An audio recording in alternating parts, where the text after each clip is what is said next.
It's the country's #1 RVing radio show, sponsored by RVTravel.com, with your host, Alan Warren, the RV Wingman. All right, I want to talk with you a little bit about a frustration I have, and it's in my ability to communicate. Not just communicate, but to communicate effectively. Being in talk radio, communicating is easy, but communicating effectively, well, not so much. I'm going to try and explain. Do you ever get frustrated that you're not communicating effectively? I mean, do you get frustrated if you are trying to communicate with somebody and they just don't get it? You're doing your level best to get the point across, and the other person is either oblivious to what you are saying, they aren't truly listening, or they're just plain defiant. It is very frustrating. At least it is for me. When we check folks in at our campground, we go over the rules. Now, none of them are any big, complicated deal. We think they're all common sense. We do our best to let our guests know the rules. If you have a dog, keep it on the leash. Pick up after it. If you have small children, do not let them go into the pool area on their own. Be respectful of others and drive slowly. I mean, common sense stuff, right? Do any of those sound very difficult to understand? I don't think so. Yet without fail, within minutes, we see dogs off their leash and little bitty kids all on their own going to the swimming pool area. It can be, like I said, very frustrating. Now, communicating effectively is one of those things that sounds easy, but it does hard. But it also, besides having to be a good communicator, you have to be a good listener. I'll be the first one to admit that oftentimes I'm not a very good listener. And if I'm not careful, I'm going to either take what somebody says out of context, or I may not even hear them at all. Question, do you think you're a good listener? Do you? Do you think that you're a pretty good person at understanding what is going on in somebody else's head when they're talking? Let me tell you a quick story. About 30 years ago, a college professor was teaching this class. Her students were majoring in communication. She wanted to illustrate how difficult it is to communicate effectively, how difficult it is for others to know what you are saying. She divided her class into two groups. You got the tappers, you got the listeners. She had the listeners left the room. Tappers, they were supposed to practice out two songs. Real simple. The first one was Silent Night. The next one was Mary Had a Little Lamb. Silent Night, Got it? I mean, how hard is that, right? So everybody, all in unison, let's practice Silent Night. So they did the same thing with Mary Had a Little Lamb. Who could not know what Silent Night is? So she asked the tappers, what percentage of people do you think, the listeners, when they come back in, are going to know what you're tapping? People said, everybody. They said at least 50% of the people. So what do you think happened?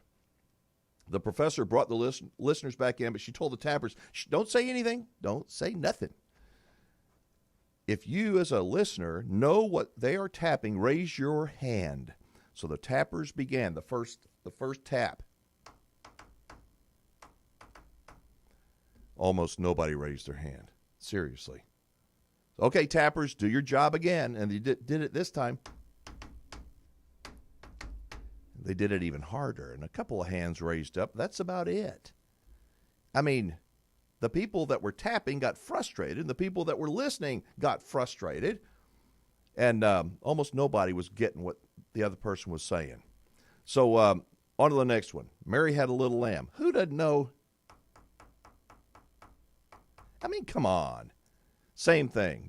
People that almost no hands went up. Come on, tappers, do a better job. They did it again, and almost nobody got it. Bottom line, both the tappers and the listeners were very frustrated. Then the professor told the listeners, hey, hang on just a second. When you're listening to the tapping, I want you to think of something you've heard your entire life around the holidays. What do you think happened? Well, everybody got it. Why is that? I mean, you know the song. Why couldn't you figure it out before? How come? Why? Was it because you're stupid? I don't think so. It's because you don't have any context. You couldn't relate the tapping to anything. It was just a bunch of tapping, a bunch of loud noise. Anyway, it's not because you're stupid. It's because you just didn't have any context. To me, life is kind of like the tapping experiment. We are all tappers. We're pretty good at tapping. We tap, and if somebody doesn't understand, what do? We tap louder. That's what we do. Happens at our jobs, at our campgrounds, at restaurants, home. Happens all around us all the time. I'll give you an example. 30 years ago, Lisa had wanted a dog, a Chihuahua, and she said, let's talk about it. I said, no, flat out, you're not going to get a Chihuahua. She said, can we at least talk about it? I said, we can talk about it. You're not going to get one. So the next day, bam, she brings home Chihuahua number 1. I said, you couldn't do that. She said, well, you said we could talk about it. We could talk. She said, we talked about it. I know it sounds funny, but it happens all the time. I had a recent embarrassing experience up at our campground when one of our winter Texans thought that I had approved something that we were talking about, like a casual conversation, but I hadn't approved it at all. She had brought up this idea, and I said, that sounds interesting. I'd probably maybe do that. I don't see problems with it, but I needed more information. But she took that as like, absolute, we're doing it. But I did not give it my blessing. And when I realized that she had assumed and that we had agreed on something, it was embarrassing. It was uncomfortable. It was uncomfortable for the both of us. It's another example of the importance of communicating effectively. When I talk about Camping World, for example, I do my best to let people know that I'm only expressing my opinion, that I am not a hater.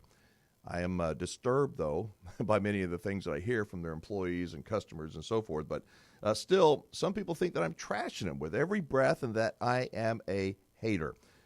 While I do wish them the best in trying to improve their image and their reputation among the RVing community, I am not a hater. I'm not.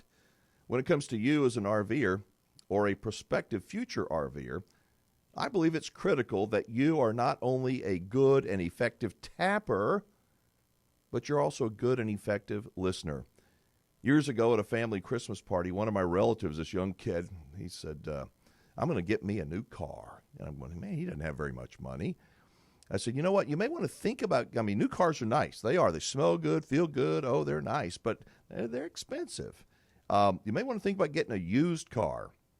And even if you have to pay for some repairs, it's a whole lot cheaper oftentimes to just go ahead and buy used. You're still better off. So fast forward to the next family get-together. And he goes, hey, I did what you said. I got a new car. I'm thinking, what? So what does effective communication have to do with RVs and RVing? Well, I think everything. If you go to an RV dealer and they have you sign something, not a purchase order, just a piece of paper showing that you are interested in a particular RV, but then later you find out that your credit card has been charged a $500 deposit, or they ran your credit report and your credit score got dinged, you'll be wishing your communication would have been a whole lot more effective. When you are buying that new RV or whatever, I hope you'll take just a second and ask yourself if they are tapping the same thing that you're hearing. If you have any doubts, stop, ask questions. I want your RVing experience from buying to using to be the very best it possibly can be. And to do that, effective communication is always best. At least that's the way I see it. Love to hear what you think. Give us a shout on our 24-hour call line, 1-330-WINGMAN. All right, up next, it's Robert Morales from Traveling Robert, a really cool YouTube channel. He's a very likable guy and has just celebrated 31 years since his arrival here in the U.S. Avid RVer, does a great podcast and definitely somebody you need to check out. I'm Alan Warren, the RV Wingman. Happy New Year, everybody.